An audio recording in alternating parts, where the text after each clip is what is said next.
సహజ వనరుల దోపిడీని ప్రజాస్వామ్య దేశంలో ఎవరు ఆమోదించరని, మనమేమైనా రాజులమా అని ఏపీ సీఎం చంద్రబాబు వ్యాఖ్యానించారు. సహజ వనరుల దోపిడీపై ఆయన ఇవాళ శ్వేతపత్రం విడుదల చేశారు. ఒక ట్రస్టీపై రాష్ట్రాన్ని పరిపాలించమని 5 ఏళ్లు ప్రజలు అధికారం ఇచ్చారని, ప్రజాధనానికి ప్రజల ఆస్తులకు రక్షణగా ఉండమని అధికారం ఇచ్చారే తప్ప పెత్తందారీతనంతో ఇష్టారాజ్యంగా దోచుకోమని చెప్పలేదని దుయ్యబట్టారు.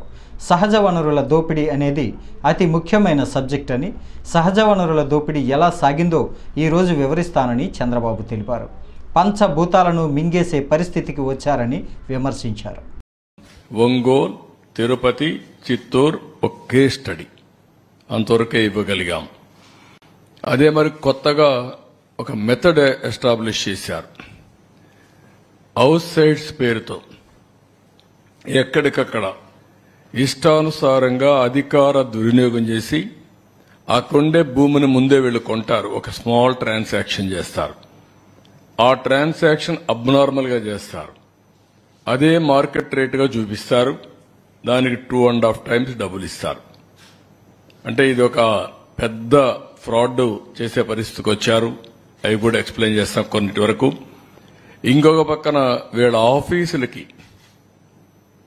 ఇచ్చేటప్పుడు అన్ని ఆఫీసులకి ఇవ్వాలి. ఇక్కడుండే మీడియా కూడా మీకు కూడా ఎస్టాబ్లిష్ చేయలేకపోయారు. 22 ఆఫీసులు, 41 ఎకరా, ఎక్కడికక్కడ ఒక అడ్వాన్స్ ప్యాలెస్లు కట్టేసే పరిస్థితికి వచ్చారు. ప్రజాస్వామ్యానికే గంతలు కట్టే పరిస్థితికి వచ్చారు. మీ అందరూ కూడా ఎవరు ఎక్స్పెక్ట్ చేయనటువంటి పరిణామం తీసుకొచ్చారు.